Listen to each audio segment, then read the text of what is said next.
ప్రార్థనలో ఏకీభవించండి. మమ్మల్ని ఎంతగానో ప్రేమించే మా దేవ, మహోన్నతుడ, మహాగణుడ, మీ శ్రేష్టమైన, ఉన్నతమైన, ఘనమైన నామానికి మా ప్రభు అయినటువంటి యేసుక్రీస్తు వారి నామములో కృతజ్ఞతాస్తుతులు చెల్లిస్తున్నాం తండ్రి. దేవ, సజీవులు లెక్కలు ఉంచినందుకే స్తోత్రములు తండ్రి. ప్రభువ, మీ కుమారుడైనటువంటి యేసుక్రీస్తు ప్రభువారు శిలువలో కార్చినటువంటి రక్తాన్ని తండ్రి, మా కొరకు చిందింపబడినటువంటి రక్తాన్ని, మా కొరకు నలగొట్టబడినటువంటి ఆ శరీరమును జ్ఞాపకం చేసుకునే తరుణాన్ని ఇచ్చినందుకే స్తోత్రములు తండ్రి. ఆయన పునరుద్ధానంలో మమ్మల్ని పాలిభాగస్తు చేసినందుకే స్తోత్రములు తండ్రి. దేవా, ఏనాటికైనా మేము మరణిస్తామని తండ్రి, మరణించిన తర్వాత మాకు నిత్య జీవం ఉందని దేవా మేము నమ్మి విశ్వసించి యేసు ప్రభునందు నమ్మకం కలిగి జీవిస్తున్నాం తండ్రి. సహాయం చేయండి. విశ్వసించాం, మీ అందరూ విశ్వసించాం, మమ్మల్ని బలపరచండి, ఆత్మీయంగా వృద్ధి పొందించమని ప్రార్థిస్తున్నాం తండ్రి. మహోన్నతుడా, ఇప్పుడైతే మీ మాటలు నేర్చుకుంటుండగా మీ పరిశుద్ధాత్మ సహాయం అనుగ్రహించండి.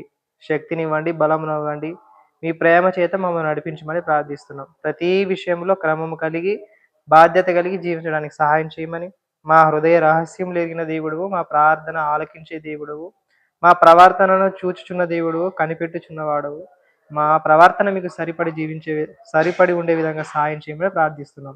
మా ఆలోచనలన్నిటినీ మీకు అనుకూలంగా ఉండే విధంగా సాయం చేయండి. ప్రతి విషయంలో మీకు లోబడుతూ మంచి ప్రవర్తన కలిగి జీవించడానికి సహాయం చేయమని మమ్మల్ని మేము తగ్గించుకుంటూ మీ నామాన్ని హెచ్చిస్తూ యేసుక్రీస్తు నామమును బట్టి ప్రార్థించి వేడుకుంటున్నాం తండ్రి. ఆమేన్, ఆమేన్. ప్రియమైన వారలారా, గత కాలమందు మనం నిన్న వారమే నేర్చుకున్నాం. ఏమని నేర్చుకున్నామంటే, ఏమైనా గుర్తుందా?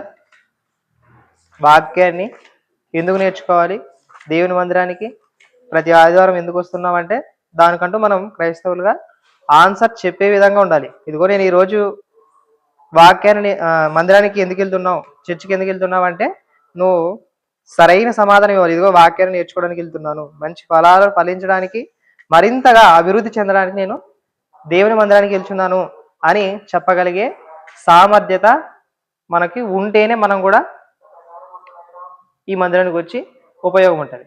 అలా కాకుండా ఏదో వచ్చాం వెళ్ళిపోయాం అన్నదంటే ఏమాత్రం బాగోదు. ఫలించే వారిగా ఉండాలని మనం లాస్ట్ వీక్ నేర్చుకున్నాం. అసలు వాక్యాన్ని నువ్వు ఎందుకు నేర్చుకుంటావు, ఎందుకు నేర్చుకుంటున్నావు అని నిన్ను అడిగితే, ఇదిగో నేను తండ్రికి దగ్గర అవ్వాలని, నాలో దేవుడు ఫలాలను చూస్తున్నాడు అని మనం లాస్ట్ వీక్ నేర్చుకున్నాం. ఈ రోజు కూడా ఓ సరికొత్త విషయాన్ని నేర్చుకుందాం.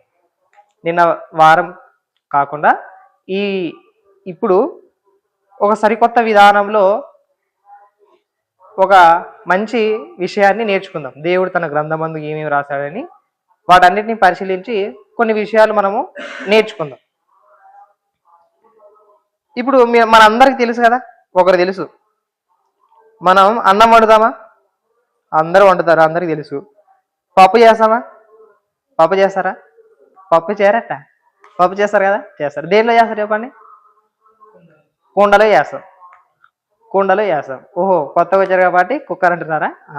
పాతకాలం అయితే అన్నీ కూడా కుండలో చేస్తారు. ఇప్పుడు కుండ మన దగ్గరకు వచ్చిందంటే అది ఎవరు చేసింటారు చెప్పండి? కుమ్మరుడు కదా, కుమ్మరవాడే చేసేది. కుండలు ఎవరు చేస్తారు? కుమ్మరవాడు చేస్తాడు. కుమ్మరవాడు ఉన్న పాటన కుండను చేసేటప్పుడు తన మనసుని ఎక్కడో పెట్టుకొని ఎక్కడో పనుల మీద పెట్టి ఆ కుండను చేస్తే ఆ కుండ సరైన విధానంలో వస్తుందా? తిక్కబక్క అసలు కుండలకే ఉండదు. అది దరిద్రంగా ఉంటుంది, అసలు కుండలా కనిపిదు అనమాట. అంటే మనం ఏదైనా ఒక పని చేస్తున్నప్పుడు బండలే దిగుతున్నాం అనుకోండి, దాని మీద మనసు పెట్టి చేస్తేనే అవి క్లీన్గా పడతాయి. దాని మీద కానీ మనసు పెట్టకోకుండా చేస్తే మనకు అసలుకి ఏమనిపిదు, అసలుకి ఏమన్నా క్లీన్ ఉందంటే అనిపిదు అంతగా. మనసు పెట్టి చేస్తే ప్రతిదీ ఏమవుతుందంటే పరిశుద్ధంగా ఉంటుంది, పవిత్రంగా ఉంటుంది. మనం కూడా చేసే ప్రతి కార్యంలో మనసు పెట్టి చేయాలి. ఏం పెట్టి చేయాలి? మనసు పెట్టి చేయాలి. మన మనసు అనేది చాలా ఫాస్ట్ ఉంటుంది. మన మనసు అనేది చాలా ఫాస్ట్ ఉంటుంది. మీకు ఒక ఎగ్జాంపుల్ చెప్తాను. ఇప్పుడు మీకు ఒక ఎగ్జాంపుల్ చెప్తాను. ఇప్పుడు మీ నోట్లో ఎవరికైనా నీళ్ళు ఊరుతున్నాయా? ఎందుకు ఊరుతున్నాయి? ఊరలే, మామూలు మాట్లాడితే వస్తాయని కరెక్టే. ఇప్పుడు ఎక్కువ అవుతుంది చూడండి. నేను ఒక విషయం చెప్తా. ఇప్పుడు ఎక్కువ అవుతుంది ఉన్న పాటన మీకు కిచెన్ ఉండదు అనుకోండి. కిచెన్ ఏంటిది?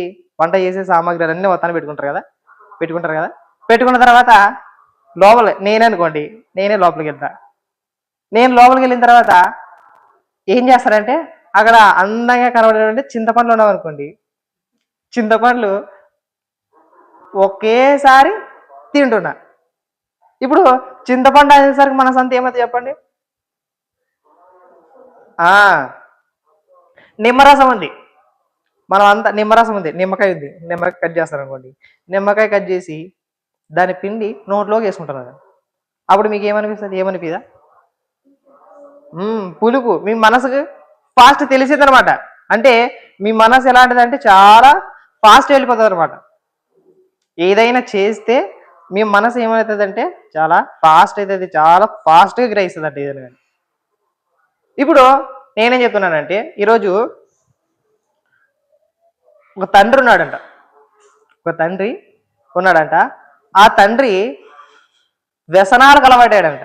వ్యసనాలు అంటే తెలుసు కదా, త్రాగుబోతనము, తర్వాత జూదపుతనము, తర్వాత లోకపు ఆశలకి అలవాటై, మత్తుకు అలవాటై, తర్వాత గంజాయికి అలవాటై, వ్యర్థమైన వాటికి అలవాటైనటువంటి యొక్క తండ్రి యొక్క పరిస్థితి ఎలా ఉంటుందంటే చాలా భయంకరంగా ఉంటుంది. ఇప్పుడు కుటుంబంలోన ఇదిగో కన్నాడు, పిల్లల్ని కన్న తర్వాత తన మనసంతా దేని మీద ఉండాలంటే పిల్లల మీద ఉండాల. అవునా కదా? ఒక తండ్రి యొక్క మనసు ఎలా ఉంటదంటే పిల్లల మీదే ఉంటది. ఇదిగో నా కుమారుడు ఏం చేస్తున్నాడు, ఇప్పుడు నా కుమారునికి ఏం కావాలి, ఇప్పుడు ఏం కావాలి, ఇదిగో వాడు ఎదుగుతున్నాడు, వానికి ఎలాంటి అవసరతలు ఉంటాయి, వాడు ఎలా చదువుతున్నాడు అని వానికంటూ నేను వాడిని పోషించాలి కదా అని ఒక తండ్రి యొక్క మనసు ఎలా ఉంటదంటే పిల్లల మీద మనసు పెడతాడు. కానీ వ్యసనాలకు బానిసైనటువంటి యొక్క తండ్రి యొక్క మనసు ఎలాంటిదంటే అసలు తల్లి తండ్రి వీటిని ఏం పట్టించుకోడు, మత్తులోనే ఉంటాడు. పిల్లలు ఎలాగున్నా పర్లేదు అనుకుంటాడు, నా మత్తే నాకు ఐశ్వర్యం అనుకొని దాన్ని తీర్చుకోవడానికే ఏం చేస్తుంటాడు, కష్టపడుతుంటాడు, పని చేస్తాడు, తాగుతాడు. పిల్లలకు ఒక్క రూపాయి కూడా మరి ఈ మత్తులో ఈ జూదంలో డబ్బులు లేకపోతే ఇంటికి వస్తాడు, ఏం చేస్తాడు, విపరీతంగా కొట్టడము, పిల్లల్ని కొట్టడం, భార్యను కొట్టడం, పిల్లల్ని కొట్టడం, అంతగా ఉంటే తల్లిదండ్రులను కూడా కొట్టడం. వ్యసనపు యొక్క తండ్రి యొక్క లక్షణాలు ఇవి. వ్యసనానికి అలవాడైనటువంటి ఒక తండ్రి ఎంత నీచ కార్యములు చేస్తాడంటే, ఎంత నిష్కృష్టంగా ఉంటాడంటే దారుణంగా ఉంటాడు. తన బాలిక, తన కూతురు చాక్లెట్ కొనిద్దామని 4 రూపాయలు 5 రూపాయలు అడిగిన దానికి గొంతు కోసి చంపేశాడంట. తాగుబోతనములు మత్తులో చిన్న 5 ఏళ్ల పాపని. అంటే వ్యసనానికి అయినటువంటి ఒక త్రాగుబోతు అసలుకి ఏం చేస్తున్నానో అనే ఇంకిత జ్ఞానం కూడా ఉండదన్నమాట. ఇంకో తాను చూస్తే ఒక త్రాగుబోతుడు ఏం చేస్తాడంటే 10 ఏళ్ల బాలికపై లైంగికంగా దాడి చేస్తున్నాడంట. మత్తులో మాయలో అసలుకి ఆ చేదైన అనుభవాలను అన్నిటిని మనము సమాజంలో చూస్తున్నాం. వాటన్నిటి మనము చూస్తున్నాం. అంటే ఒక వ్యసనానికి గురైనటువంటి ఒక తండ్రి ఇంత దారుణంగా ఉంటాడంటే దారుణంగా ఉంటాడు. ఇంకా కొంతమంది ఎలా ఉంటారంటే పేకాట ఆడడానికి ఏం చేస్తారు, డబ్బులంతా ఆస్తంతా వాటికే ఖర్చు పెడుతుంటారు. పిల్లలు, భార్య, తల్లి, తండ్రి అవి ఏమి చూడరు. ఉన్న పాటను ఏం చేస్తారంటే అంతా ఆస్తంతా అమ్ముకుంటారు, రోడ్డు మీద పడతారు. ఇంకా తర్వాత పిల్లల పరిస్థితి ఏమి, భార్య పరిస్థితి ఏమి, ఇది ఏం ఆలోచించరు. జూదం మత్తులో పడి కాసి జీవితాన్ని అంతటిని నాశనం చేసుకున్నటువంటి ఎందరో మంది సమాజంలో కనబడతారు. మనసు ఇప్పుడు తాగుబోతుల యొక్క మనసు ఎలాంటిదంటే అసలు నేను ఎలాగైనా దాని మీదే ఉండాలనుకుంటాడు. పిల్లల మీద మనసు పెట్టాడు, దేని మీద మనసు పెట్టాడు. ఇదిగో నాకు మత్తెక్కిచ్చే విధంగా మత్తు మీదే ఉంటాడు అనమాట. ద్రాక్షారసం మందు ఎట్టదాగాలని ఆలోచిస్తూనే ఉంటాడు, కానీ నా పిల్లల్ని ఎలా చూసుకోవాలని గింత మాత్రము ఆలోచించాడంట. ఎవరు? వ్యసనానికి అలవాటైనటువంటి తండ్రి. ఈ విధంగా ఉన్నటువంటి తండ్రులు సమాజంలో ఎంతమంది ఉన్నారు చెప్పండి? చాలా మంది ఉన్నారు. కొంతమంది ఇది త్రాగుబోతులుగా ఉంటే, కొంతమంది జూదం ఆడితే, కొంతమంది గంజాయి ఇలాంటివి తీసుకుంటే, కొంతమంది ఇంకా వెరైటీగా ఎలా ఉంటారంటే లంచగుండితనం అంటారు కదా, దాన్ని తీసుకుంటున్నారంట. అన్యాయపు క్రియలు తెలుసు కదా, ఇదిగో బీదలను మృంగివేసి ఇదిగో వారికి ఉన్నటువంటి ఆస్తినంతటిని సమకూర్చుకోవడం. ఇంత అంటే వాళ్ళు సంపాదించుకున్న దాన్ని ఒక కష్టార్జితాన్ని ఈ అన్యాయస్తులైనటువంటి తండ్రి ఏం చేస్తాడంటే లాక్కొని వారి సుఖాన్ని తెచ్చుకొని తన పిల్లలు పనిచేస్తున్నాడు. ఇది దేవుని దృష్టిలో ఒక అన్యాయపు క్రియ. అంటే ఈ విధంగా ఉన్నారంట. ఎవరి క్రింద ఉండి వీళ్ళంతా? సాతాను అనే మాయలో ఉండి వీళ్ళంతా, మనోనేత్రములకు గుడ్డితనం ఉండి వీళ్ళంతా చేస్తున్నారంట ఇలాంటి తప్పుడు కార్యక్రమాలు. అసలుకి ఈ వ్యసనాలన్నీ కూడా మనసులో అలవాటైపోయాయి. ఏం చేసినా దాని మీద మనసు పెడుతుంది. ఇలా సాతాను మాయలో పడ్డారంట ఎవరు? వీళ్ళందరూ మనసులో సాతాను యొక్క దురాశలు నెరవేర్చున్నారంట. యోహాను సువార్త ఒకసారి చూడండి. వీళ్ళందరూ ఎలా చేస్తున్నారంటే, యోహాను సువార్త 8వ అధ్యాయం 44వ వచనం చూడండి.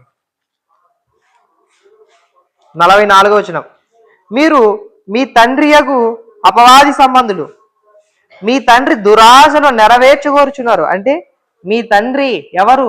అపవాది, సాతానుడు. మీ తండ్రి అంటున్నాడు. ఎవరు? అక్కడ యూదులతోను, పరిసయ్యులతోను, శాస్త్రులతోను. ఇదిగో మీ తండ్రి పరలోకమందున్న దేవుడు కాదు, అపవాది, సాతాను. ఆయన ఏం చేస్తున్నాడంటే వాని దురాశలు, వాడు ఏం చెప్తాడంటే ఇదిగో తాగు అని చెప్తాడు. నువ్వు వాని ఆశ నెరవేరుస్తున్నావు. ఇదిగో లంచం తీసుకుంటున్నాడు. ఎవరు? సాతానుడు. వాని ఆశను నెరవేరుస్తున్నావు. ఇదిగో పక్కోడిని చంపైన మన ఆస్తిని సమకూర్చుకొని వాడు ఆశిస్తున్నాడు. నువ్వు వాని ఆశను నెరవేరుస్తున్నావు. ఇదిగో నీ సొంత తమ్ముడిని చంపేయి. అందుకనే కయ్యను ఏం చేశాడు చెప్పండి? సొంత తమ్ముడిని ఏం చేశాడు? చంపేశాడు. అందుకనే కొత్త నిబంధనకు వచ్చేసరి మీరు కయ్యోని వంటి వారై ఉండనే ఉండకూడదు. వాడు ఏం చేశాడు అంటే తన సొంత తమ్ముడిని, దుష్టుని యొక్క ఆలోచనని నెరవేర్చాడు. ఇదిగో కయ్యోను అనేవాడు నా కుమారుడు కాదు, ఇదిగో అపవాది కుమారుడు. వానికి తండ్రి ఎవడంటే సాతానుడు అని దేవుడు తన గ్రంథమందు రాశాడు. ఇవి ఒక వ్యసనం కలిగినటువంటి తండ్రి యొక్క లక్షణాలు. దుష్టుని ఆశలు నెరవేర్చి తండ్రుల యొక్క స్వభావం ఇది. వాళ్ళ మనసంతా ఏముంటదంటే ఇదే ఉంటది. వాళ్ళ మనసంతా ఏముంటుంది చెప్పండి? ఇవే ఆలోచనలే ఉంటాయి, ఇవే తలంపులు ఉంటాయి.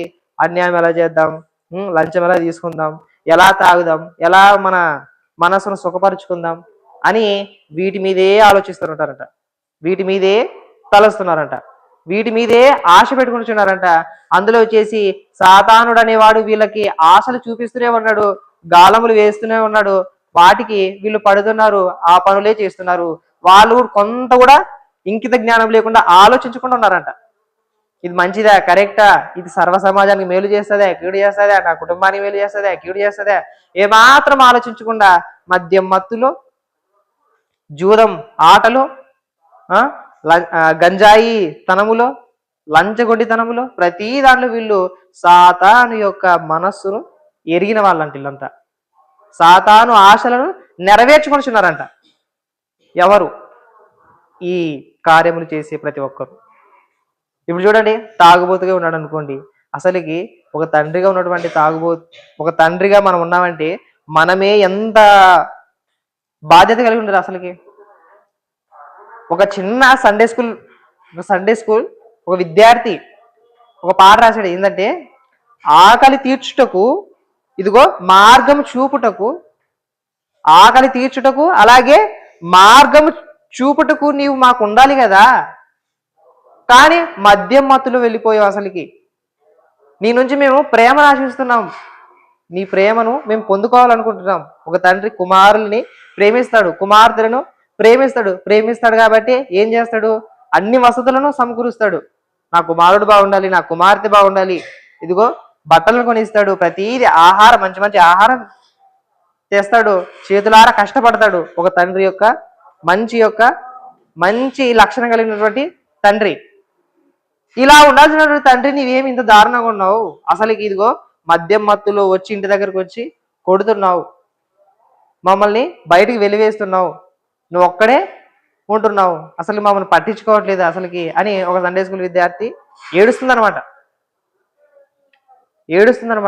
అంటే వ్యసనాలకు బానిసైనటువంటి ఒక తండ్రి యొక్క జీవితం ఉంటే ఇలా ఉంటే వారి నుంచి బాధపడవలసినటువంటి వారందరూ అనేక మంది, చాలా మంది, తను నమ్ముకున్నటువంటి భార్య పిల్లలు, తను నమ్ముకున్నటువంటి తల్లిదండ్రులు, అన్నదమ్ములు, అక్క చెల్లెములు, వీళ్ళందరూ తను చూసి ఏమనుకుంటారంటే బాధపడుతూనే ఉంటారు. నీ వ్యసనం వలన ఇంతమంది బాధపడుతున్నారు. ఒకవేళ నీ వ్యసనాన్ని మాని నువ్వుగాన సంతోషంగా మారు మనసు పొందినందుకు నీ ద్వారా అనేకులు రక్షింపబడతారు, మారు మనసు పొందుతారు, నిన్ను చూసి ప్రతి ఒక్కరూ సంతోషిస్తారు. కానీ సాతాను మాయలో పడి వారి దురాశలు నెరవేర్చుకొనిచున్నామంట ప్రతి ఒక్కరు. ఇప్పుడు ఇంతవరకు చెప్పింది, ఇదిగో మీరు మీ తండ్రి అగు అపవాది సంబంధులు. మీ తండ్రి అగు అపవాది సంబంధులు అంటే ఇదిగో అపవాదిని తండ్రిగా చేసుకున్నటువంటి వాళ్ళందరూ, అపవాది దురాశలను నెరవేరుస్తున్న ప్రతి ఒక్కరు కూడా ఈ విధంగా ఉంటారని నేర్చుకున్నాం. ఈ విధంగా ఉంటారని నేర్చుకున్నాం. ఏ విధంగా? ఇంతవరకు మనం మాట్లాడుకున్న దాన్ని బట్టి చూస్తే ఈ విధంగా ఉంటారంట. ఇప్పుడు ఒక బాధ్యత గల తండ్రి, నేను 3 విషయాలు చెప్తా. 3 విషయాలు చెప్తా. ఏ విషయాలు? 3 విషయాలు చెప్తా. మొదటి విషయం తెలుసా? ఇప్పుడు ఇంతవరకు చెప్పింది. ఈ మొదటి విషయం ఏంటో తెలుసా? అసలుకి మీరు అపవాది, మీ తండ్రి అగు అపవాది అన్నాడు కదా, ఆ అపవాది అనే తండ్రిని అనుసరిస్తున్నటువంటి వారి యొక్క లక్షణాలు, వారు ఎలా ఉన్నారు, వారి జీవితాలు ఎలా ఉన్నాయని ఇంతవరకు నేర్చుకున్నాం. ఇప్పుడు ఒక బాధ్యత గల తండ్రి, ఒక బాధ్యత గల తండ్రి గురించి నేర్చుకుందాం. ఇప్పుడు వ్యసనానికి గురైనటువంటి తండ్రి యొక్క మనసు ఎలాంటిది అనేది మొదటిదైతే, రెండవ విషయం ఏంటిదంటే బాధ్యత గల యొక్క తండ్రి మనసు ఎలాంటిదైతే, మూడవ విషయం వచ్చేసి అసలుకి వీరిద్దరికి మించినది పరలోకపు తండ్రి యొక్క మనసు ఏంటిదో తెలుసుకుందాం. 3 విషయాలు నేర్పిస్తున్నా కదా. ఇప్పుడు మొదటి విషయం నేను కంప్లీట్ చేశా. ఇప్పుడు రెండో విషయం వచ్చేసి బాధ్యత గల తండ్రి ఏం చేస్తాడంటే తన కుమారుల్ని చాలా చక్కగా చూసుకుంటాడు, చాలా గొప్పగా చూసుకుంటాడు. ఎలా చూసుకుంటాడు అంటే వారు బాగుకొని చూసుకుంటాడు, అంటే వారు బాగుండాలని కోరుకుంటాడు, మంచి ఉన్నత స్థాయిలో ఉండాలని కోరుకుంటాడు, చాలా గొప్పగా వాళ్ళని ప్రేమించి వారికి మంచి సదుపాయాలు ప్రతి విషయంలో అండగా తోడుగా ధైర్యాన్ని ఇచ్చి స్ఫూర్తినిచ్చి, ఇంకా ఏ విధంగా చేస్తాడంటే తన ఒంట్లో ఉన్నటువంటి శక్తినంతా దారపోసి నా కుమారులు బాగుండాలని ఇదిగో తన కష్టాన్నంతటిని వారికి సమకూర్చి పెడతాడు. ఎందుకంటే నేను వాళ్ళని ప్రేమిస్తున్నాను కాబట్టి, నేను ప్రేమతోనే వాళ్ళని కన్నాను కాబట్టి నేను వాళ్ళ కోసం ఏం చేస్తానంటే నేను చనిపోయినా పర్లేదు నా కుమారులను కుమార్తెలు బ్రతకాలని ఒక తల్లి ఒక తండ్రి తప్పకుండా కోరుకుంటాడు. అసలుకి తల్లి తండ్రి పిల్లలతోనే సమయం గడపాలని ఆశపడుతుంటారు ఎప్పుడైనా, అవునా కదా. వాళ్ళ మనసంతా ఎలా ఉంటుందంటే పిల్లల మీదే ఉంటుంది. ఓహో నా పిల్లలు ఉన్నారు కదా, వాళ్ళు ఏం చేస్తున్నారు అని ఒక తండ్రి తల్లి ఏం చేస్తారంటే వాళ్ళ మీదే మనసు పెడతారు, వేరే వాళ్ళ మీద మనసు పెట్టరు. అసలుకి మనసు పెట్టరు. వాళ్ళకి ధైర్యం చెప్తూనే ఉంటాడు, వాళ్ళకి స్ఫూర్తిని ఇస్తూనే ఉంటాడు. ఇదిగో మానసికంగా, తర్వాత ఆరోగ్యంగా, ఆత్మీయంగా ఎవరైనా బలపరుస్తారంటే మొట్టమొదటిగా ఎవరు బలపరుస్తారంటే తల్లి తండ్రి, వీళ్ళిద్దరే. ఎవరికి? పిల్లలకి. ఒక బాధ్యత గల తండ్రి ఈ విధంగా మంచి పనులు చేస్తున్నాడు తన కుమారులకి. ఒక బాధ్యత గల తండ్రి తన కుమారుల ఎడల కనికరం చూపిస్తూనే ఉంటాడు.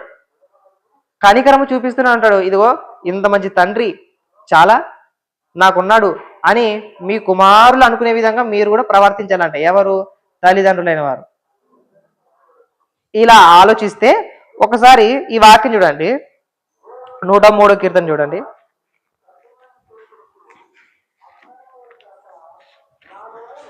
103వ కీర్తన 103వ కీర్తన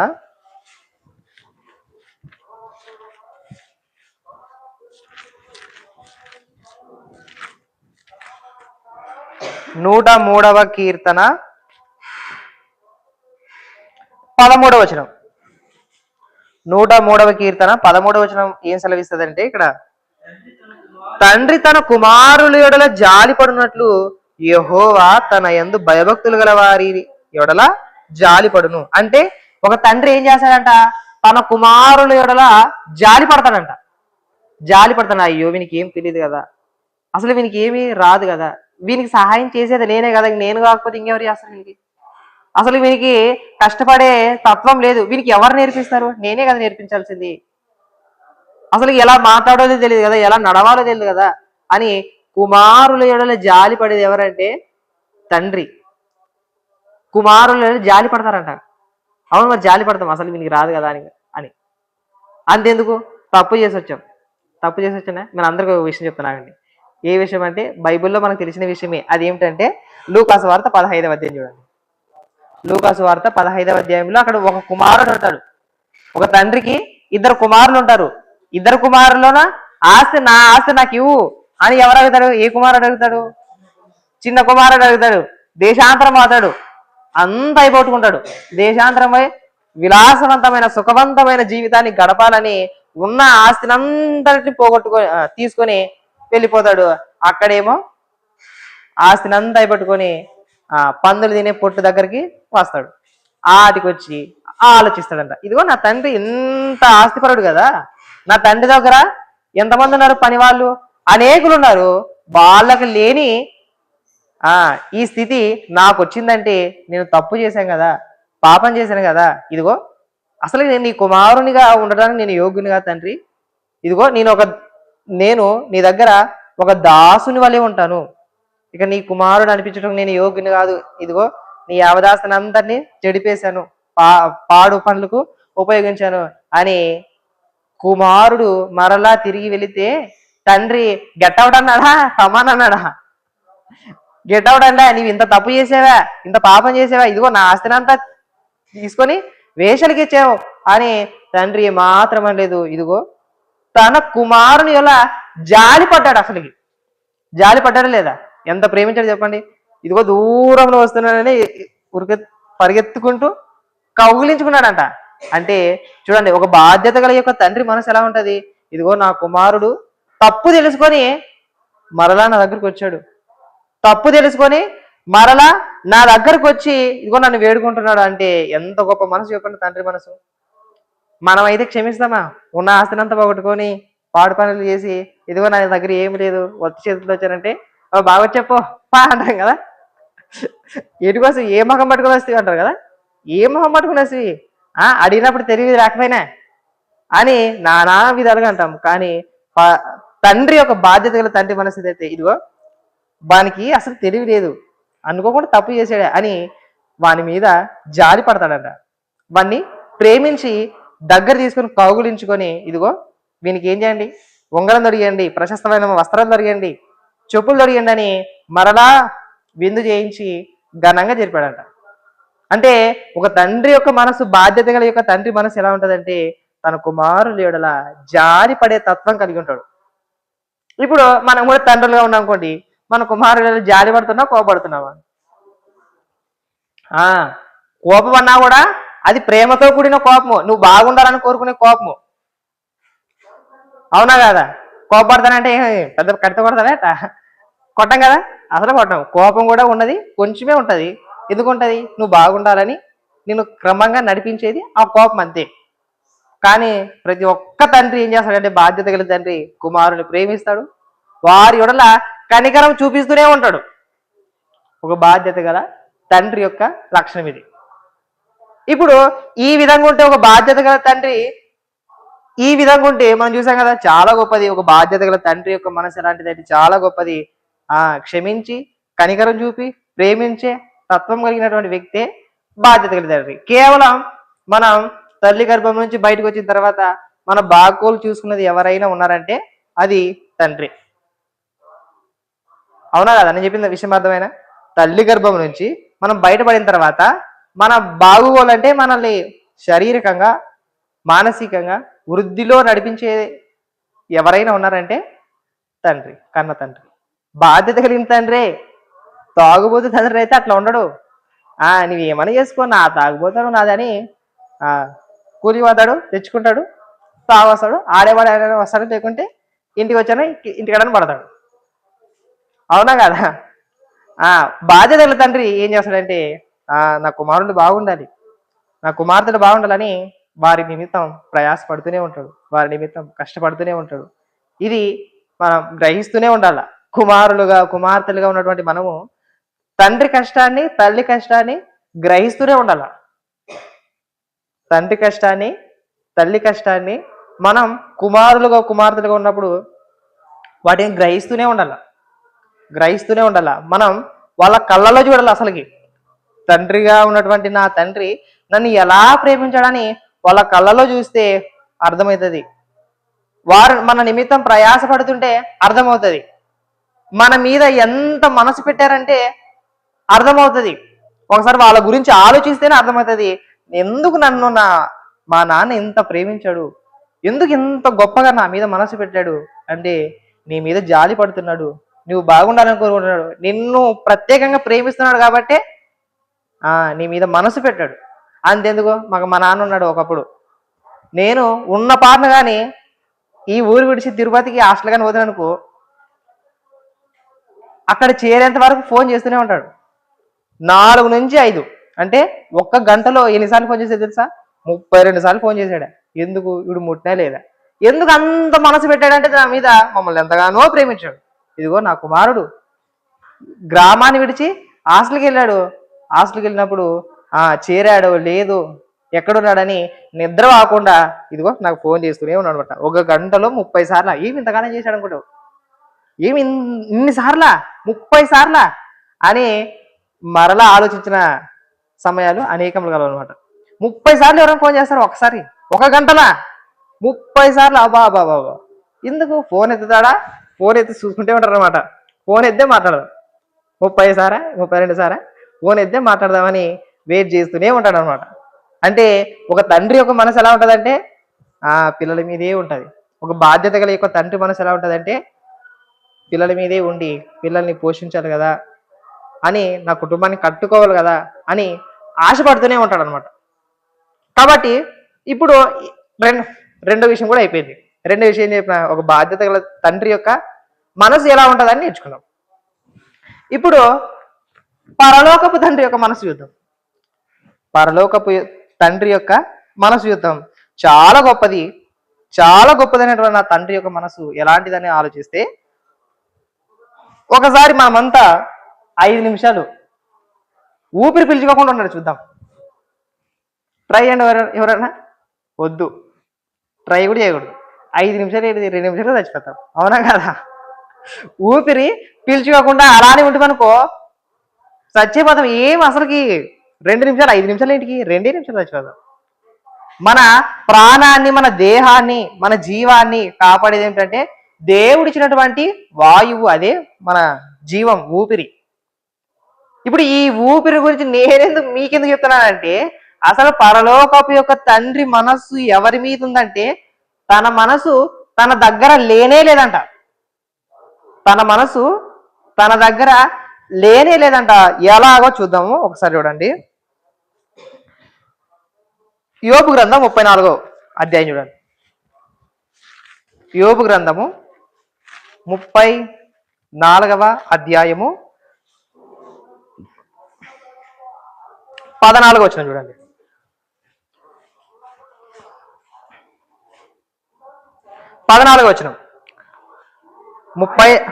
ఆయన తన మనసు తన మీదనే ఉంచుకుని యెడల తన శ్వాస నిశ్వాసములను తన యొద్దకు తిరిగి తీసుకొనిన యెడల శరీరులందరూ ఏకముగా నశించెదరు, నరులు మరలా ధూళి అయిపోదురు. ఒక్కసారి చూడండి, వాక్యం మరలా చదువుతుంది చూడండి. ఆయన అంటే దేవుడు తన మనసు తన మీదనే ఉంచుకొని యెడల, అంటే తన మనసు గాని తన మీదే ఉంచుకుంటే భూమి మీద శ్వాస కలిగినటువంటి ప్రతి ఒక్కడు ఉన్న పాటన చచ్చిపోతాడంట. ఎంత 850 కోట్ల మంది ఉన్నా కూడా దేవుడు ఉన్న పాటను తన మనసు తన మీదనే ఉంచుకుంటే ఏమవుతుందంటే భూమి మీద 850 కోట్ల మంది ఉన్న పాటను ఒక క్షణంలో చచ్చిపోతారంట. ఎందుకంటే పరలోకపు యొక్క తండ్రి మనసు తన మీద లేదు, అసలుకి తన మీద లేనే లేదు. అంటే తన మనసు తన మీదనే ఉంచుకునే చూడాలంటే దాంట్లో ఒక అర్థం ఉంది. అంటే తన మనసు తన దగ్గర లేదు, ఎవరి మీదో పెట్టాడు కాబట్టి శరీరులందరూ జీవిస్తున్నారంట. ఒకవేళ ఉన్న పాట తన మనసు తన మీద పెట్టుకున్నానుకో శరీరులందరూ ఏకముగా నశిస్తారంట, మరలా నరులు ధూళి అయిపోదురంట. నరులు ధూళి అయిపోవారంట. ఇదిగో శ్వాస నిశ్వాసలు ఎవరివి? ఎవరు చెప్పండి? శ్వాస నిశ్వాసలు దేవునివి కదా. ఈ శ్వాస నిశ్వాసంలో తన యొద్దకు తిరిగి తీసుకొని ఎడలా తన యొద్దకు తీసుకున్నానుకో ఒక్కసారి 850 కోట్ల మంది ఉన్న పాట చచ్చిపోతారు. ఒక్క క్షణంలో అందరూ చచ్చిపోతారు. ఇక అంటే పరలోకపు యొక్క తండ్రి మనస్సు ఎలాంటిదంటే భూమి మీద ఉంది. ఎవరి మీద? మనల్ని పంపాడు దేవుడు ఈ లోకానికి. తన కుమారులు కుమార్తెల జోడల తన మనసంతా ఎక్కడ పెట్టాడంటే భూమి మీదే పెట్టాడు. భూమి మీద అంటే ఈ భూమి కాదు, మన మీద. భూమి అంటేనే మనం. భూమి మీద పెట్టాడంటే మన మీద పెట్టాడు. ఎప్పటి నుంచి పెట్టాడంటే ఇదిగో మీకు అర్థమైంది కదా ఇప్పుడు. పరలోకపు తండ్రి యొక్క మనసు ఎలాంటిదంటే ఒకవేళ తన మనసు తన దగ్గరే ఉంచుకుంటాం అనుకో మనం అందరూ చచ్చిపోతాం, ఉన్న పని చచ్చిపోతాం. తన శ్వాస నిశ్వాసాలు ఇచ్చాడు కదా, మనకి ఇచ్చాడు కదా. ఊపిరి తీసుకుంటున్నాం, శ్వాస నిశ్వాసాలు జరుగుతున్నాయి కదా, జీవం కదా. ఈ జీవాన్ని మనం ఉన్న పని తీసుకున్నాం అనుకో ఏటిగా చేస్తాం అంత. ఇంకా అందరూ చచ్చిపోతాం, ఎవ్వరు బ్రతకారు. అంటే తన మనసు తన దగ్గర లేనే లేదు అసలుకి. ఎక్కడ పెట్టాడంటే భూమి మీద తన కుమార్తెల కుమారుల యొడల పెట్టాడు. ఇప్పుడు ఎప్పటి నుంచి పెట్టాడంటే మన ముందు చెప్పిన రెండో విషయం ఏంటిది? నేను రెండో విషయం ఏం నేర్పి చెప్పండి ఒకసారి. నేను మూడు విషయాలు చెప్పిన. ఒకటి బాధ్యత లేని తండ్రి, వ్యసనాల తండ్రి. తర్వాత రెండవది బాధ్యత గల తండ్రి. మూడో వ్యక్తి పరలోకపు తండ్రి యొక్క మనసు. ఈ ముగ్గురు వ్యక్తుల యొక్క మనస్తత్వం ఎలా ఉంటుంది అనేది నేర్చుకున్నాం. ఇప్పుడు నేను రెండో వ్యక్తి చెప్పిన ఏమని? రెండో వ్యక్తి బాధ్యత గల తండ్రి. ఎప్పటి నుంచి చూస్తాడు? తల్లి గర్భంలో నుంచి బయటపడగానే అప్పటి నుంచి ఇది నువ్వు ఎదిగేంత వరకు ఆయన మనసు అంతా నీ మీద పెడతాడు. కానీ పరలోకపు తండ్రి యొక్క మనసు తల్లి గర్భం నుంచి బయటకు వచ్చిన తర్వాత కాదు, అసలు తల్లి గర్భము పడకమునిపే నేను ఎరిగి ఉన్నాను. చూడండి ఒకసారి ఆ వాక్యం చూడండి ఒకసారి. 139వ కీర్తన 16వ వచనం మనందరికి తెలుసు. ఇదిగో 16వ వచనం, 139వ కీర్తన 16వ వచనం. నేను పిండమునై ఉండగా నీ కన్నులు నన్ను చూచెను, నియమింపబడిన దినములలో ఒకటైనను కాక మునుపి నా దినముల నీ గ్రంథములో లిఖితములాయను. అంటే ఇప్పుడు చూడండి ఒకసారి, మీకు అర్థమవుతుంది ఇద్దరికి. నేను పిండమునై ఉండగా నా రెండో విషయం కదా, బాధ్యత గల తండ్రి పిండమునై ఉన్నప్పుడు చూశాడా? చూడలే. పిండముగా ఉన్నప్పుడు నన్ను చూశాడా? బాధ్యత గల తండ్రి చూడలే. కానీ పరలోకమందున్న తండ్రి మనసంతా పిండం మీద పెట్టాడు. అసలు ఒక కుమ్మరి ఏ విధంగా మలచాలో, ఒక కుండని ఏ విధంగా మలచాలో, ఒక శరీరాన్ని ఏ విధంగా గర్భంలో తయారు చేయాలని దాని మీద మనసు పెట్టాడు. కాబట్టి ఇదిగో ఇంత చక్కటి శరీరాలను దేవుడు ఇచ్చాడు ప్రతి ఒక్కరికి. అంటే పరలోకమందున్న తండ్రి మనసు భూమి మీదే ఉన్నది, తన మనసు తన దగ్గర లేనే లేదు. ఇంకో వాక్యం చూడండి, 119వ కీర్తన 119వ కీర్తన 73వ వచనం చూడండి ఒకసారి. ఇక్కడ ఏం చెప్తుంది? నీ చేతులు 119వ కీర్తన 73వ వచనము, నీ చేతులు నన్ను నిర్మించి నాకు రూపు ఏర్పరిచెను. అంటే నీ చేతులు నన్ను నిర్మించి నాకు రూపు ఏర్పరిచేది. ఇదిగో ఒక మంచి శరీర ఆకృతి రూపం కలిగి ఉన్నానంటే ఇదిగో నీ చేతులు ఏం చేసావునండి? నిర్మించాయి. ఇదిగో పిండమునై ఉండగా నా చేతులను నా కాళ్ళను చేసిన వ్యక్తి ఎవరంటే నీవే కదా ప్రభువా. పిండముగా ఉన్నప్పుడే నన్ను వృద్ధి కలిగించింది ఎవరు ప్రభువా అంటే నీవే కదా తండ్రి. నీ మనసంతా నా మీద పెట్టబట్టే కదా ప్రభువా ఇంత మంచి శరీరము మీరు నాకు ఇచ్చారు. ఒకవేళ నీ మనసు నీ దగ్గర తీసుకుంటావు అనుకో, అసలు నేనెక్కడా, నా ఆలోచన ఎక్కడా, అసలు నేను లేనే లేదు కదా ప్రభువా అని చెప్పే విధంగా మనమంతా ఉండాలి. గర్భంలో మనము ఎలా ఉన్నామో తెలియదు, అసలు మనకి ఏం కావాలో తెలియదు, అసలుకి ఎలాంటి ఆహారం కావాలో తెలియదు. కానీ మనకు సహాయం చేసేది ఎవరంటే దేవుడే, తప్పకుండా దేవుడే. అందుకనే యెషయా గ్రంథకర్త చూడండి ఒకసారి ఆ వాక్యం చూడండి. యెషయా గ్రంథము 44వ అధ్యాయము, యెషయా గ్రంథము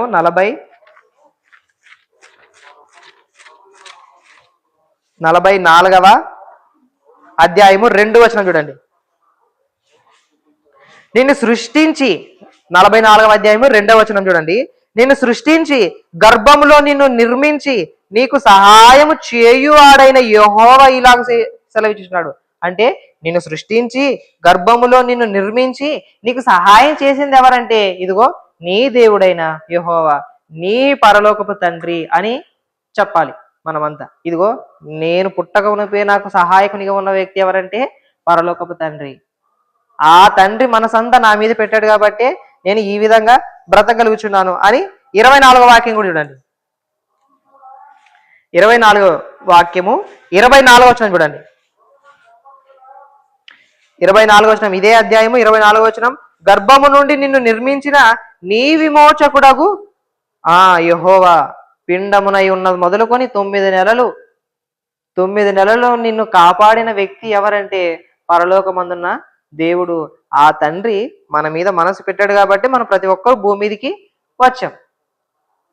ఇప్పుడు కూడా ఎలా మనసు పెడుతున్నాడో తెలుసా అని ఆలోచిస్తే కీర్తనకారుడు మరలా నీ మీద మనసు పెట్టాడు కాబట్టే నిన్ను పోషిస్తున్నాడు. 139వ కీర్తన చూడండి ఒకసారి, మరలా దాన్ని చూడండి ఒకసారి. 139వ కీర్తన, దావీదు కీర్తన 2వ వాక్యం చూడండి. 2వ వాక్యం, నేను కూర్చుండుట నేను లేచుట నీకు తెలియను. నేను కూర్చుండుట నేను లేచుట నీకు తెలియను, నాకు తలంపు పుట్టక మునిపే నీవు నా మనస్సు గ్రహించుచున్నావు. అంటే ఇప్పుడు నేను ఏం చేస్తున్నాను, నేను నిలుచుండుట నేను కూర్చుండుట అన్న ఆయనకు తెలుసంట. ఎందుకు? నా మనసంతా మీ మీద పెట్టాం కాబట్టి మీరు ఏం చేస్తున్నారో నాకు అంతా తెలిసిపోతుంది. అవునా కాదా? నా మనసంతా మీ మీద పెట్టాను. ఒకవేళ నా మనసుని మీరు తీసుకుంటారు అనుకో, మీరు ఉన్న పాటన చేస్తారు.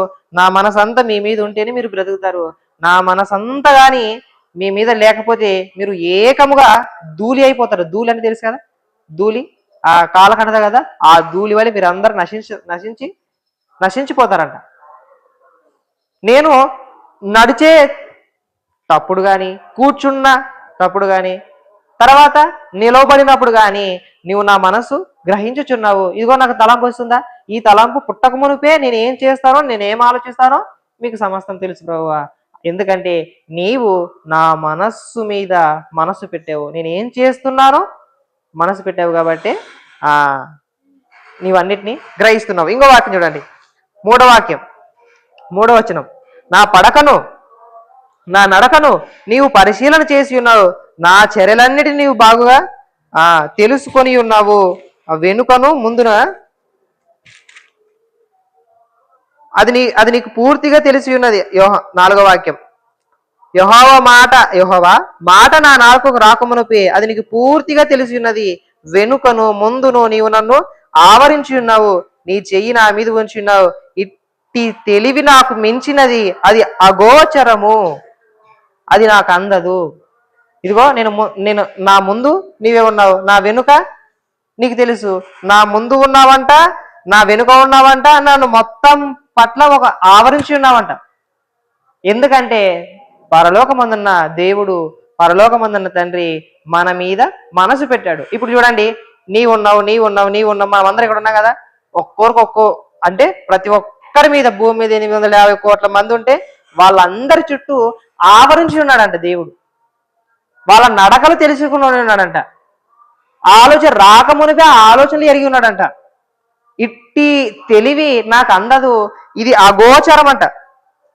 అది అగోచరము, నాకు అది అందదని చెప్తున్నాడు. ఇదిగో నేను ఆకాశంకి ఎక్కినాను అనుకో, నువ్వు అక్కడ కూడా ఉన్నావు. ఇదిగో నేను పాతాళానికి వెళ్ళినాను, నువ్వు అక్కడ ఉన్నావు. ఇదిగో నేను వేకువ రెక్కలు కట్టుకొని సముద్ర దిగంతంలో నివసించునను, అక్కడను నీ చేయి నన్ను నడిపించును, నీ కుడి చేయి నన్ను పట్టుకొనును. చూడండి, అంటే దేవుడు తన మనసంతా భూమి మీద ఉన్నటువంటి కుమార్తెల పట్ల పెట్టాడు కాబట్టి మనము జీవము కలిగి ఉన్నాం. ఇదిగో దేవుడు ఎవరు? మనల్ని కన్నటువంటి దేవుడు. ఇదిగో ఎప్పుడు అని ఆలోచిస్తే ఆదాము అవ్వని ఎలా చేశాడు? నేలమట్టితో చేసి వారి నాసికారంధ్రంలోకి ఏం ఊదాడు చెప్పండి? ఏం వాడాడు చెప్పండి? జీవవాయువును ఊదాడు. అవునా కదా? ఆ జీవమే మనల్ని అందరినీ జీవింపజేస్తుంది ఇప్పుడు. అవునా కదా? ఆయన ఊదాడు కాబట్టి మనం అంతా కూడా కలిగి ఉన్నాం, జీవాన్ని కలిగి ఉన్నాం, ఊపిరి కలిగి ఉన్నాం. కానీ భక్తులైన వాళ్ళందరూ కూడా ఇదిగో నీవు ఇచ్చేవారా ఈ ఊపిరి, ఇది శ్వాస నిశ్వాసంలో ఉన్నాయి కదా, ఇవన్నీ ఇవి నీవిచ్చినవే. ఉన్న పాటను నువ్వు తీసుకుంటావు అనుకో, మేమంతా నశించిపోతాం. అలాగే భక్తులు ఎలా సెలవిచ్చారంటే 39వ కీర్తన చూడండి. 39వ కీర్తన 11వ వాక్యం, 11వ వచనం. 39వ కీర్తనలో ఏముంటదంటే అక్కడ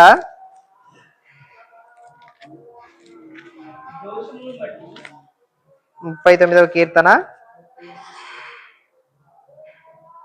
కరెక్ట్ అదే వాక్యమే. దోషమును బట్టి నీవు మనుషులను గద్దింపులతో శిక్షించినప్పుడు చిమ్మట కొట్టిన వస్త్రముల వల్ల నీవు వారి అందము చెడగొట్టెదవు. నరులందరూ వట్టి ఊపిరి వంటి వారు. అంటే దేవుడు ఎప్పుడో ఎక్కడ ఏదేని తోటలో ఆదమవ్వలకి జీవవాయువును ఊదాడు. ఇదిగో నరులందరూ కూడా ఇప్పుడు జీవవాయువును కలిగి ఉన్నారు. ఇదిగో నరులందరూ ఊపిరి కలిగి ఉన్నారు. అది నీవు పెట్టిందే. వట్టి ఊపిరి కలిగిన వాళ్ళు ఒక్క పాటన నీ మనసును కానీ తీసివేసుకుంటావు అనుకో, వాళ్ళ మీద పెట్టకుండా ఒక క్షణం నువ్వు మళ్లించుకుంటావు అనుకో, వాళ్ళందరూ చచ్చిపోతారు. వాళ్ళు అస్సలకి ఉండరు. ఇంత గొప్పగా మనల్ని ప్రేమించి తన మనస్సు మన మీద పెడితే ప్రతి వాడు దేవుని మీద తిరగబడ్డాం. చూడండి, తన మనసంతా మన మీద పెడితే తన మనసు తన దగ్గర ఉంచుకోకుండా మన మీద పెట్టి మనల్ని పోషించి మనకి ఏవేవి కావాలో సమస్తము సమకూర్చి సృష్టిని చేసి సృష్టిలో ప్రతిదాన్ని నీ కోసం పెట్టి నువ్వు తినుటకు నువ్వు త్రాగుటకు ప్రతిదాన్ని ఇచ్చి దేవుడు ఇంత గొప్పగా సృష్టి కార్యములు చేసి నన్ను తెలుసుకోండి అంటే, కొంతమంది ఏం చేశారు చెప్పండి? అసలు దేవుడు ఎక్కడ ఉన్నాడు, దేవుడే లేడని బుద్ధిహీనులు తమ హృదయములు అనుకుంటున్నారంట. వివేచించేవాడు ఒక్కడు కూడా లేడంట. ఇంత కార్యములు, ఇన్ని గొప్ప కార్యములు చేస్తే దేవుడు లేడు ఎక్కడున్నాడు అని ప్రశ్నించే విధంగా ఉన్నారంట. మన మీద మనసు పెట్టాడు కాబట్టే కదా ఇన్ని జరుగుతున్నాయి. ఈ భూమి మీద దేవుడు మనసు పెట్టాడు కాబట్టి ఇంత గొప్పగా జరుగుతుంది. ఇన్ని అదృశ్య కార్యములు చూస్తున్నాము, తర్వాత ఎన్ని అద్భుతాలు చూస్తున్నాము. సృష్టిలో ఎంతో అందమైన ప్రదేశాలని దేవుడు జీవం కలిగినటువంటి ఎన్నో జీవరాశులని భూమి మీద పెట్టాడు కాబట్టి వారన్నీ చూసి, ఇంత గొప్ప జీవం ఎలా వచ్చాయి, వీటికి ఎవరు నిర్మించారు, వీటికి ఇంత గొప్ప సృష్టి ఎలా వచ్చింది అని మనం ఆలోచిస్తున్నామంటే దీన్ని బట్టే మనం తెలుసుకోవాలి. ఇదిగో ఎవరో సృష్టించారు, దేవుడు ఉన్నాడు అని మనం ఈజీగా చెప్పగలం. కానీ వీళ్ళు ఏమంటున్నారంట, దేవుడు లేడని చెప్తున్నారంట కొంతమంది. 53వ అధ్యాయం ఇదే పక్కనే ఉంటది. 53వ కీర్తన మొదటి వచనం చూస్తే 53వ కీర్తన మొదటి వచనం చూస్తే దేవుడు లేడని బుద్ధిహీనులు తమ హృదయములో అనుకొందురు. వారు చెడిపోయిన వారు అసహ్య కార్యములు చేయుదురు, మేలు చేయువాడు ఒక్కడును లేడు. ఇప్పుడు ముందు చెప్పినా కదా, తాగుబోతు తండ్రి తన కడుపే తనకు దేవుడు అనుకొని మత్తుతో నింపుకుంటున్నాడు, గంజాయితో నింపుకుంటున్నాడు. కాబట్టి దేవుడు లేడు, దయ్యం లేదు, ఏది లేదని దరిద్రంగా మాట్లాడుతుంటాడు అనమాట. భయంకరంగా మాట్లాడుతుంటాడు. ఎవరు? ఇదిగో తాగుబోతులు తండ్రి. మేలు చేయవాడు ఒక్కడును లేడంట, గ్రహించువాడును లేడంట. ఇదిగో వివేకము కలిగి, 2వ వాక్యం చూడండి, వివేకము కలిగి దేవుని వెదకు వారు కలరేమో అని దేవుడు ఆకాశము నుండి చూచి నరులను పరిశీలిస్తున్నాడంట. నేను నా మనసంతా పెడితే వీళ్ళు ఏం చేస్తున్నారు, అసలుకి నా మనసంతా భూమి మీద పెడితే, వీళ్ళ మీద దృష్టి పెడితే, ఇంత గొప్పగా నేను ప్రేమిస్తే, అన్ని ఇచ్చి మిమ్మల్ని ప్రేమిస్తే అసలు ఎలా ఉన్నారని దృష్టిస్తున్నాడంట. వివేకము కలిగి నన్ను ఎవరైనా వెతుకుతారా లేదా అని సృష్టిని పెట్టాడంట. సృష్టిని చూసైనా గ్రహించారా అంటే అసలుకి గ్రహించట్లేదంట. రోమపత్రిక తీయండి ఒకసారి. రోమపత్రిక 1వ అధ్యాయము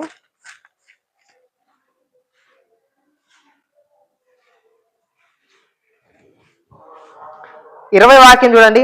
ఆయన అదృశ్య లక్షణములు అనగా ఆయన నిత్యశక్తియు దేవత్వమును జగదుత్పత్తి మొదలుకొని సృష్టింపబడిన వస్తువులను ఆలోచించుట వలన తేటబడుచున్నవి గనుక వారు నిరుత్తరులై ఉన్నారు, మరియు వారు దేవుని ఎరిగియు ఆయన దేవునిగా మహిమపరచలేదు, కృతజ్ఞతాస్తుతి చెల్లింపలేదుగా అని తమ వాదముల యందు వ్యర్థులైపోయారు. అంటే సృష్టిలో ఉన్నటువంటి వస్తువులను ఆలోచించడం వలన తేటపడతాడంట దేవుడు. ఇదిగో ఇంత గొప్పగా ఎవరు చేశారు, ఇన్ని కార్యములు ఎవరు చేశారు అని ఆలోచిస్తే తప్పకుండా దేవుడు చేశారని ప్రతి ఒక్కరూ చెప్తారంట. కానీ వారు నిరుత్తరులై ఉన్నారంట, తమ వాదముల యందు వ్యర్థులై ఉన్నారంట. ఇంకో వాక్యం చూడండి, యోబు గ్రంథం 35వ అధ్యాయం 11వ వచనం.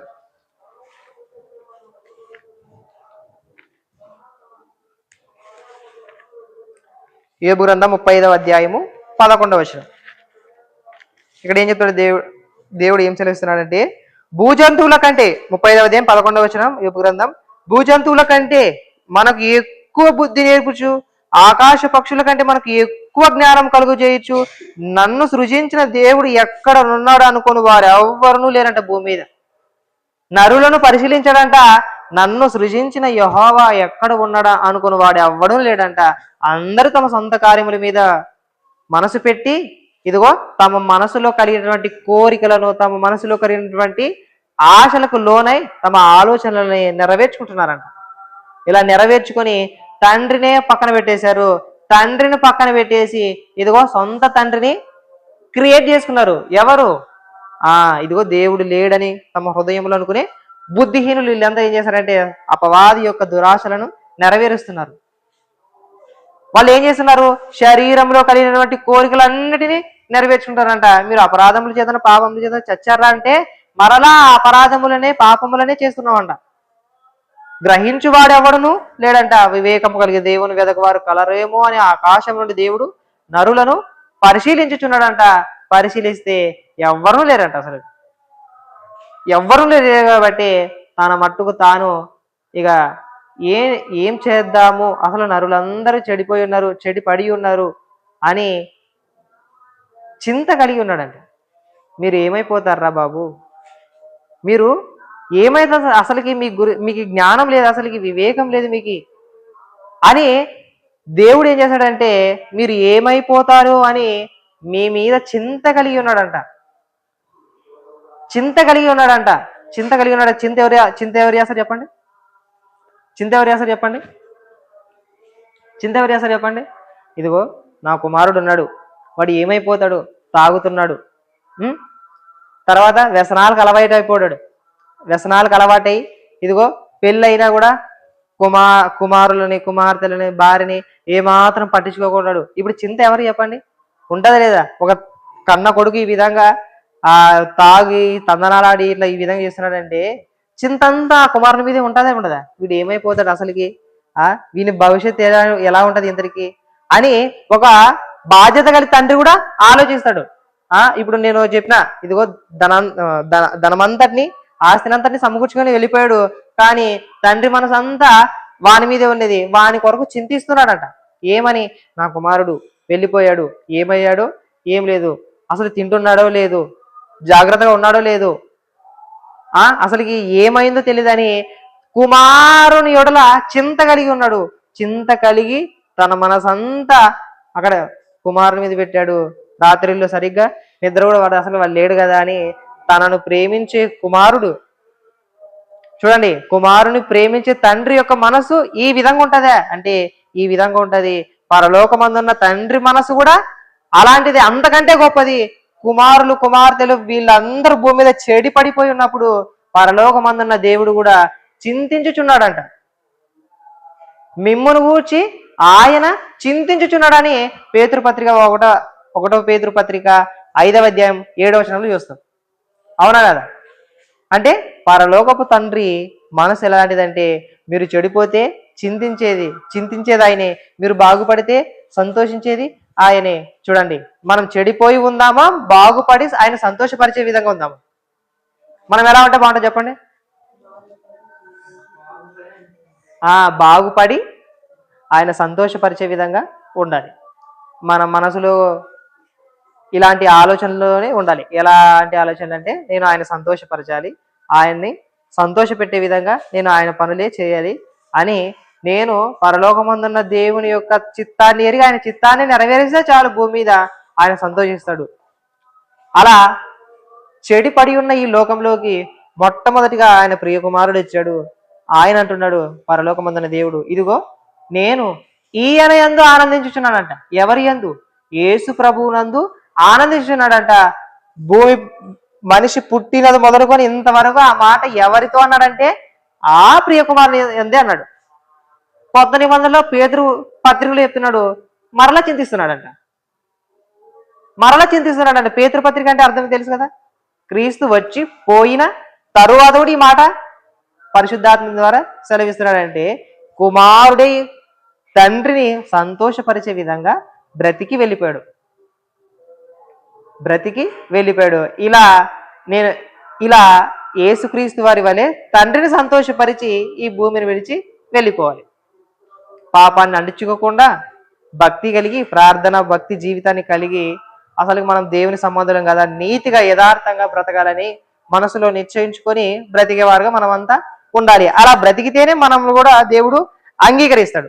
అలా కాకుండా ఏదో వచ్చాం వెళ్ళిపోయాం, మన ఆట మనది, మన పాట మనది, లోకంలో అందరితో పాటు అలానే ఉంటామంటే వృధా అవుతుంది. మనం ప్రత్యేకంగా ఉన్నాం. ప్రత్యేకంగా అంటే క్రీస్తులోకి వచ్చామంటే ప్రత్యేకమే, ఆటోమేటిక్ ప్రత్యేకమే. మీరు లోకానికి వేరై, ఈ మూర్ఖతరం వారికి వేరై రక్షణ పొందాం మనం. కాబట్టి మనం అంతా కూడా ప్రత్యేకింపబడిన వారు. కాబట్టి మీరు నేర్చుకున్నారు, ఏమని నేర్చుకున్నారంటే 3 విషయాలు నేర్పిస్తానన్నాను. ఈ 3 విషయాలు ఏంటంటే చెప్పండి, ఒకసారి గుర్తు చేయండి.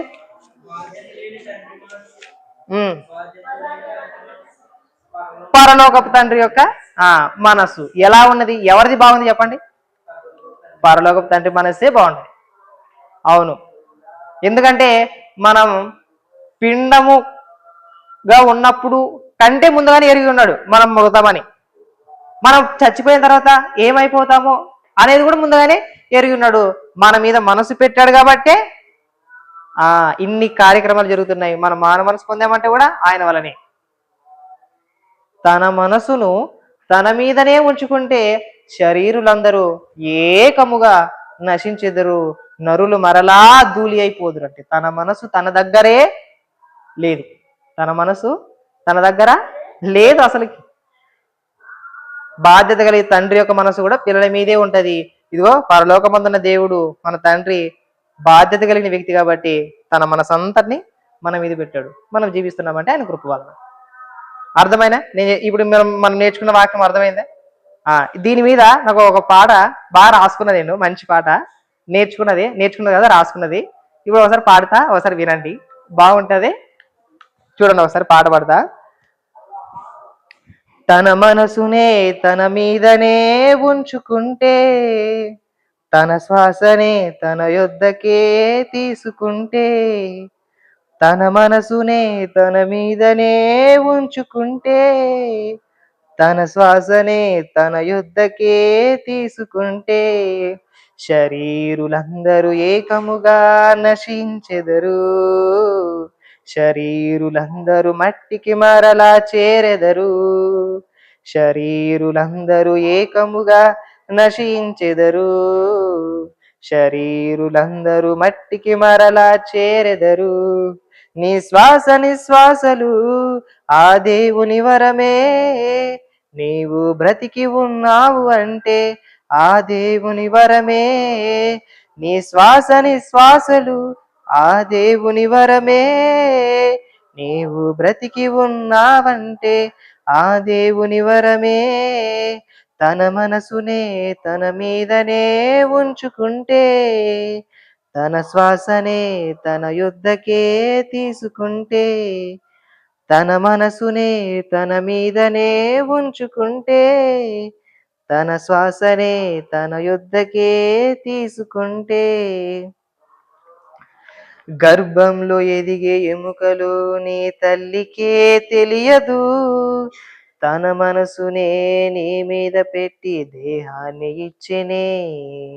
గర్భంలో ఎదిగే ఎముకలు నీ తల్లికే తెలియదు, తన మనసునే నీ మీద పెట్టి దేహాన్ని ఇచ్చెను. ఎముకలను నరములను సంధించి దేహములో అవయవాలన్నీ ఇచ్చెను, తన శ్వాసనే నీలోన పెట్టి తన మనసునే నీపై ఉంచెను. నీకు చూపాడు ప్రేమ, నీవు చూపాలి ప్రేమను, నీకు చూపాడు ప్రేమ, నీవు చూపాలి ప్రేమను. ఈ సృష్టిని అంతా చేసింది నీ కోసమే, యేసుల బ్రతికి మరణించి చేరాలని. ఈ సృష్టిని చేసి నీకిచ్చింది దేవుడే, తన పోలికలో నిన్ను చేసుకున్నాడు అందుకే, తన మనసునే తన మీదనే ఉంచుకుంటే, తన శ్వాసనే తన యుద్ధకే తీసుకుంటే, తన మనసునే తన మీదనే ఉంచుకుంటే, తన శ్వాసనే తన యుద్ధకే తీసుకుంటే. ఇంకో చరణం ఉంది, పాడదనా? బాగుందా? ఇంకో పాట చూడండి, ఈ చరణం చూడండి. తండ్రిని విడిచిన తనయులు ఎందరో ఉండగా, తిరిగి రండని చేతులు చాచెనే ఆ పరమ తండ్రి. తండ్రిని విడిచిన తనయులు ఎందరో ఉండగా, తిరిగి రండని చేతులు చాచెనే ఆ పరమ తండ్రి. తినుచు త్రాగుచు సంతోషిస్తూ నీ ఉంటే, పాపము వలన జీతము మరణమే. తన మనసునే నీ మీద పెట్టి నిన్ను కోరాడు ఆ పరమ తండ్రే. తప్పిపోయావు నీవు, తన మనసు నీపై ఉంచెను. తప్పిపోయావు నీవు, తన మనసు నీపై ఉంచెను. ఆ యేసు ప్రభును నీకై పంపెను, క్రీస్తుల దేవుని యొద్దకు చేరాలని. క్రీస్తు రక్తంతోనే క్షమాపణని. ఆ యేసుపై విశ్వాసమే నిత్య జీవమని. తన మనసునే తన మీదనే ఉంచుకుంటే, తన శ్వాసనే తన యుద్ధకే తీసుకుంటే, తన మనసునే తన మీదనే ఉంచుకుంటే, తన శ్వాసనే తన యుద్ధకే తీసుకుంటే, శరీరులందరూ ఏకముగా నశించెదరు. శరీరులందరూ మట్టికి మరలా చేరెదరు. శరీరులందరూ మట్టికి మరలా చేరెదరు. శరీరులందరూ ఏకముగా నశించెదరు. నీ శ్వాస నిశ్వాసములు ఆ దేవుని వరమే. నీవు బ్రతికి ఉన్నావు అంటే ఆ దేవుని వరమే. నీ శ్వాస నిశ్వాసములు ఆ దేవుని వరమే. నీవు బ్రతికి ఉన్నావు అంటే ఆ దేవుని వరమే.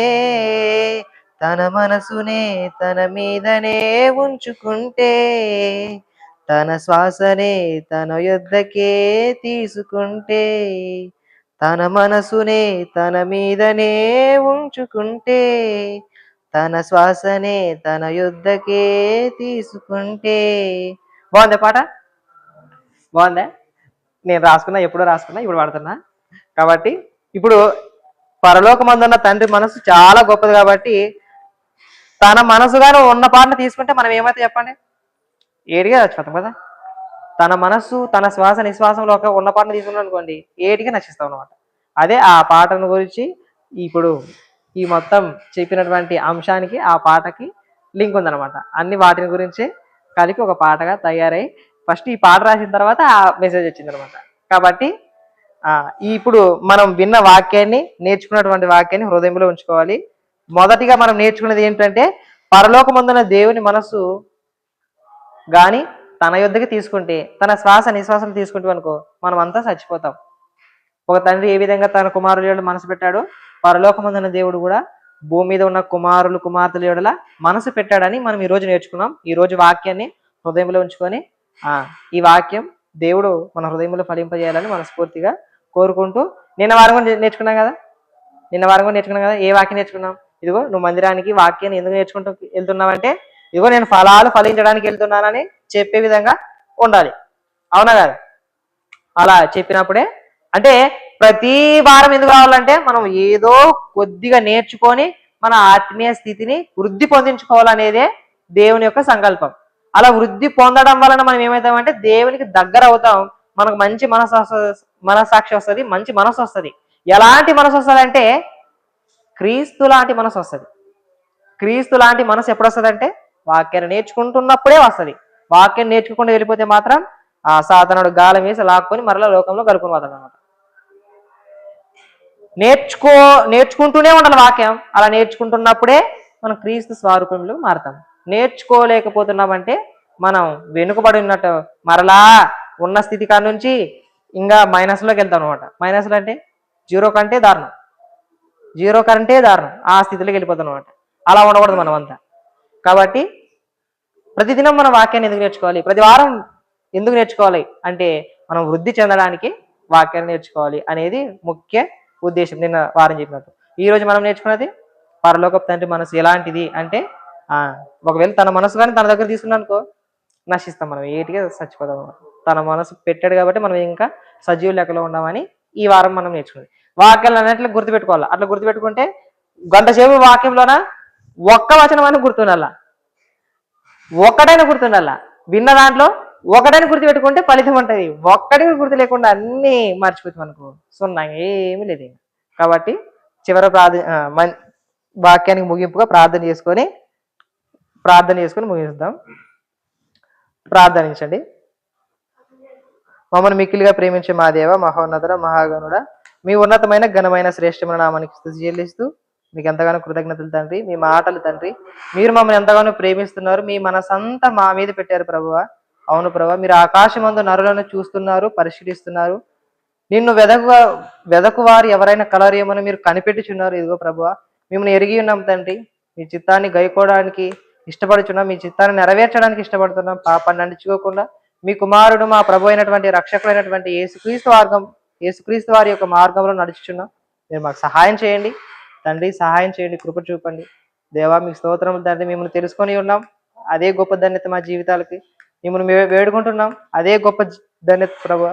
మీరు మాకు సహాయకునిగా ఉండి మమ్మల్ని బలపరచమని ప్రార్థిస్తున్నాం. ఇప్పుడైతే తండ్రి దేవ తండ్రి ప్రభువా, మీ కుమారుడైనటువంటి యేసుక్రీస్తు వారి యొక్క శరీరమును రక్తమును మేము తీసుకొని చుండగా మీ పరిశుద్ధాత్మ సహాయం చేత మా మీద ఉంచబడినటువంటి పనిని జ్ఞాపకం చేసుకుని ఆ పనిలో వర్ధిల్లే భాగ్యాన్ని అనుగ్రహించమని, క్రీస్తు సువార్తను ఇతరులు ప్రకటించే గొప్ప ధన్యతను భాగ్యాన్ని అనుగ్రహించమని మమ్మల్ని మేము తగ్గించుకుంటూ మీ నామాన్ని హెచ్చిస్తూ యేసుక్రీస్తు నామమును బట్టి ప్రార్థించి వేడుకుంటున్నాం తండ్రి. ఆమేన్, ఆమేన్, ఆమేన్. అందరికీ వందనాలు.